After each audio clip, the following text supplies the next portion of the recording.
takes a while. Okay, let me backtrack a little bit. Okay. Sorry. What did it start with? Well, I have been working with using the house as a metaphor, or metaphorically using the house and its parts. So some of the sequencing in my work has gone from kind of foundational elements to interior passageways, and then started reading more theory so that engaged my headspace more than kind of bodily experience. And then looked at domestic architecture, and that space ends up being the attic, or the lofty space, as you divide up the human body in parts, as you can do that in architecture. And so I want to make a piece using a kind of modified truss element, which is, this is a room and attic truss.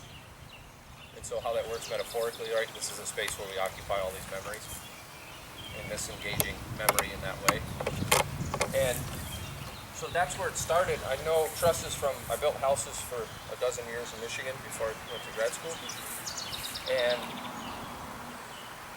so I was familiar with building, at least familiar with spacers, and then realized in school that I was building very functional sculpture. Okay. And so I was using the truss, finally, moving up through my own figure, mind-wise. And then, so this style of truss is called a room and attic. It's a bit modified, but what it is that, you know, it makes a room in the attic space where physically we keep things, like keepsakes and that, and then equating that to memory, that we keep memories in our experience. So I modified it a bit just for kind of thinking about drawing a little bit in youth. And so it looks like the effects of being young and remembering how it's pretty subjective. Actually, the memories are subjective. Form this little kind of 2D little house form that this line work makes right in the center. And then, so I had the element, and I always work in models, so I'll make these little trusses out of balsa wood, and then I tumble them together and then photograph it. That's really the way that I sketch a lot. So I built these little models, and I lean them up in my studio and then photograph them, and then take them down, build another composition, photograph that, and then I'll draw on the photographs, just the prints of them. And I was really struggling for a composition for a piece. And some of the music I listen to has a high degree of improvisation and chance in it, even though it's informed by practice, so it's not that chanceful. And so I looked at, a lot of titles for my work come from songs, from bands, mostly the Grateful Dead. And there's a song that they sing called Attics of My Life. And so I kept listening to versions and renditions of that song, and actually used some of the lyrics as compositional elements for this piece. I knew I wanted to take the truss and invert it so it's out of its normal orientation, which is, you know, the peak of that roof and this overhang and that little shed dormer. So that's where trusses make sense. The roof goes up, the peak's always at the top. Being subjected, I wanted to take it and flip it over. And then in that song, there's lyrics that talk about petals unfolding, and so that helped me work out this radial symmetry for the piece. And then there's another lyric, and it says, "You flew to me." So what ended up happening is that it got an essence of flight to it, and then being an absence of color, kind of approaching purity, at least referencing purity. It's kind of a long tangential way of getting to it, but yeah. Very neat. I didn't practice in the truck on the way over. These guys were. No, that's cool. The Grateful Dead, like Yeah. that entire thing. That's something that. I had another piece on campus called, it's made out of railroad ties. It's called Between the Dark and the Light. Yeah. That's a lyric from Comes a Time, where a blind man takes your hand and says, "Don't you see?" It's a very, it's a real low-key tune. very heavy in content, but accompaniment low. That was the other thing about Addicts of My Life, is that I heard an a cappella version of it, and even when they play it, it's really low accompaniment, and so with that, this real sort of somberness to it, even though the weight of the song is pretty amazing, pretty heavy, and then it's about, I was a framer, so I was interested in the internal structure of things, not so much the skin, and so most of my work is kind of structural internal elements over skin or finished skin elements. I'm interested in that part where like the internal structure of things and how that supports everything else, and emotionally we have that somewhere, otherwise pretty much the first time we were defeated we just stay defeated, so there's something in there, that we have that physical skeleton, and then there's some kind of emotional structure in there too. I like that part a lot. Wish it'd take less of a beating more often, but isn't that the way it goes? Yeah. A little less heartache would be great.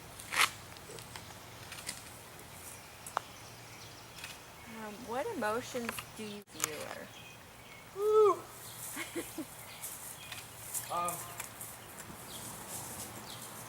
I don't have a set agenda for someone, but I'm also not going to duck your question. Is if I can hopefully make work that causes somebody to, like, it's a catalyst for their own self-reflection in some amount, then I feel like it's approaching some degree of success.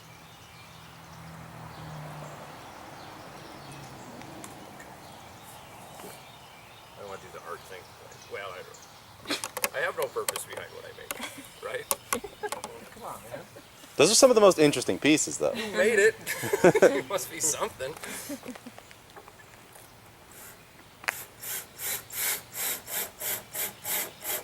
It's a hard.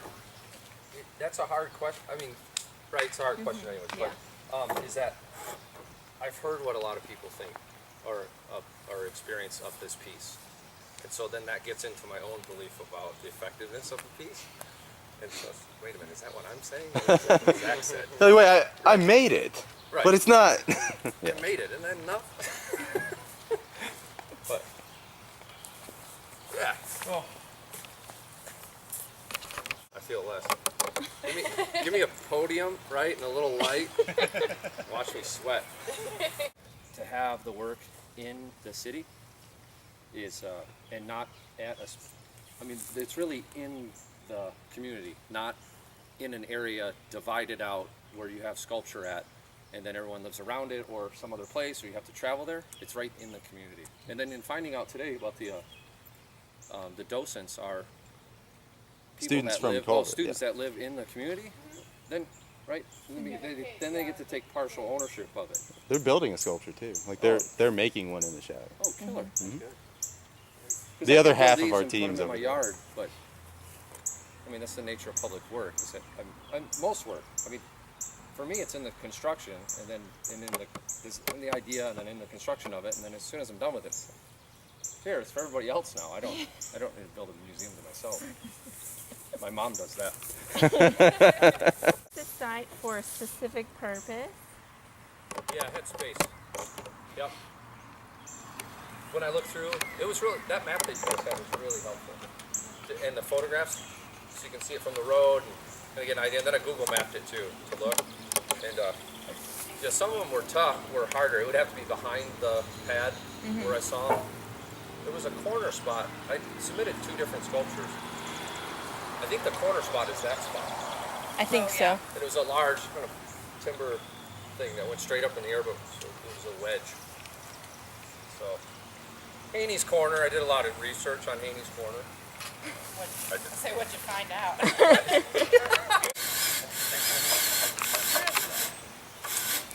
What is next for you? Next for me, I have a public commission for America's Central Port that I start in June. And then they have a play show. I started out as a potter. Then I have but I have a home and a studio and a wood kiln in Onagawa, Michigan. They show a concurrent independent exhibition at NCCA in 2013. I think that's what I have. That'll work. That's it. Then interviewing for jobs. Yeah, teaching jobs. But at Kentucky State, I guess not too far from here. No, Yep. that way. Further, right? Ye- Further east? South too, but yeah. South and east, yeah. So that corner, yep, right, goes right. I think I'm seeking some kind of understanding about my own existence. How that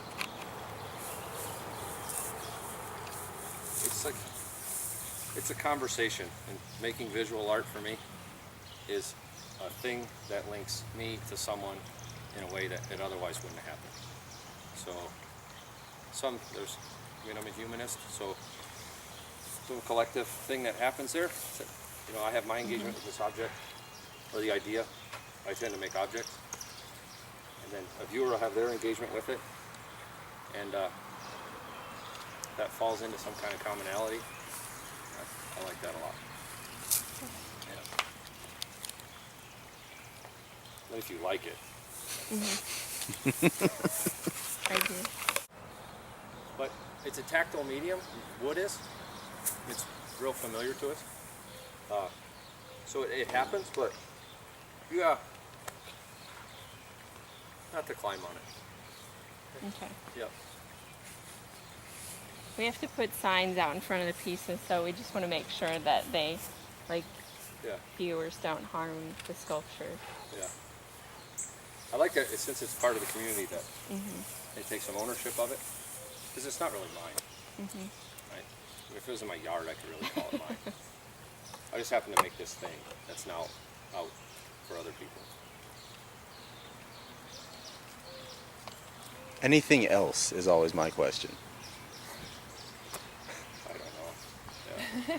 What do you want to know? I don't know, just anything. You told us a bunch already. Yeah.